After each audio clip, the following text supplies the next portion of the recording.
Okay, so in this video, I'm just gonna break down Sarah's environment. That's the character we're playing as now. In this scene, we just woke up. She was woken up by a phone call from her uncle asking where her dad is. Um, Straight away, we look at her bed, and as she's only just got up, you can see she's not very good at sleeping. She tosses and turns, and yeah, so she's perhaps a fairly light sleeper. With being woken up by the phone. If we look to the left of the bedpost now, we've got some photographs. In the bottom photograph, we've got Sarah and her dad Joel. And in this photo, the important thing to take from this is that she's wearing a football t-shirt and she's got a trophy in her hand. So obviously she's just won some kind of football event because we've got the goal in the background too. Now above this, we've got a photo of Joel, Sarah, and it looks like her Uncle Tommy, but at this point we don't know Tommy, so we don't know who this character is. He could be anyone. He could be a friend of the dad's, a friend of the family. Um, could be the dad's partner. We really don't know. Uh, so to the left of this photo, we've got Sarah again, but sat with two school friends. It would look like, and this shows that she's a very social girl. She's very active. Um, Another thing to make note in this corner is that she got the lamp on, which may signify that she's afraid of the dark, or that she was perhaps waiting up for her dad and fell asleep. So if we carry on moving around the room, first we're going to see what we can relate to the football picture. And instantly, here we got the football down in the bottom corner. Here we got a football poster, the defender's flag at the top. We've got some books in here, The Love of Soccer. Um, that's the only football book down there. And then if we move around the room a bit more, we've got the trophies from football. This one on the left hand side of the three is actually the one from the photo above the bed. So that brings the photo into the scene. We've also got a poster of soccer right there, and some football boots and a football t-shirt. Is it a football yeah, I believe it's a football t-shirt. So go back to this, like from that we can obviously tell she's a sporty girl. She's very into football, and maybe it's something she wants to push as a career. But at this stage we do know that she's very sporty and she's very social.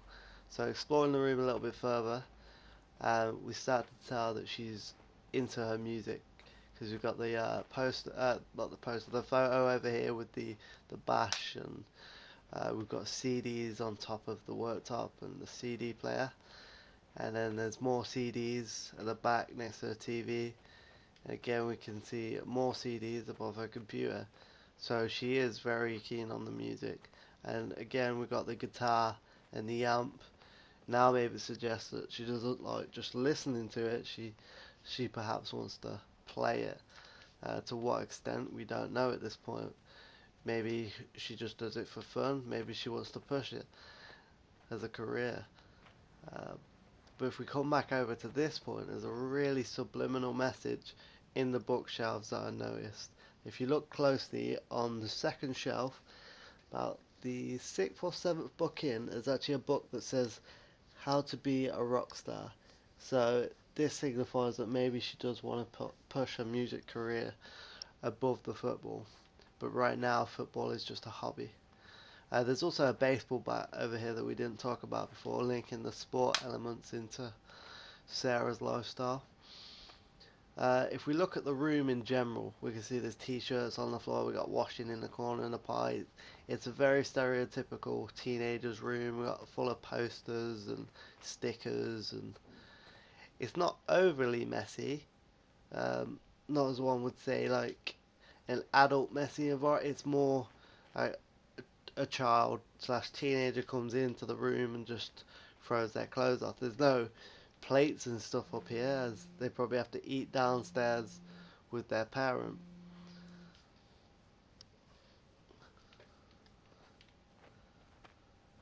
Okay, so exploring the room a little bit further. Now we want to see how she's doing in school, really, what kind of academic state she's at. Because before we haven't really looked at her work or work in the environment. If we come over to this desk, we can see that there's a book of mathematics help guide. So that's clear that she is trying to do her homework, and there's some more at the back that says speed reading techniques. If we look above this cabinet as well, we can see an achievement for something, but it doesn't clearly state what the achievement is. But it can suggest that she is doing well in school. She is a smart girl. Um, Now, if we look at the birthday card on the desk, this is to Joel, as it's his birthday. She just bought him a watch, but forgot to give him this card. If we open it up, we can see in here it says, "Dear Dad, let's see. You never around.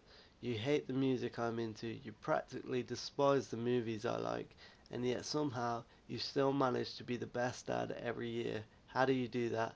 Happy birthday, Pops. Heart, Sarah." So from that, we can tell that they've got a very strong father-daughter relationship, and he's really quite a good dad.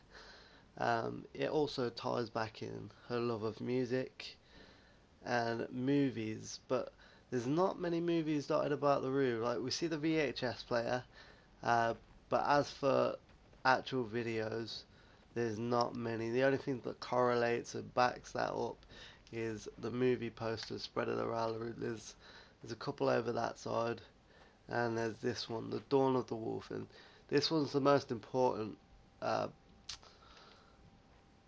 movie poster in this room, and this is because later on in the game, uh, Ellie, another character that we're introduced to, will talk about this poster, and she'll ask Joel if he's seen it, and he will reference back to watching it with his daughter, but you can kind of tell it's a touchy subject because he's not clear on the situation.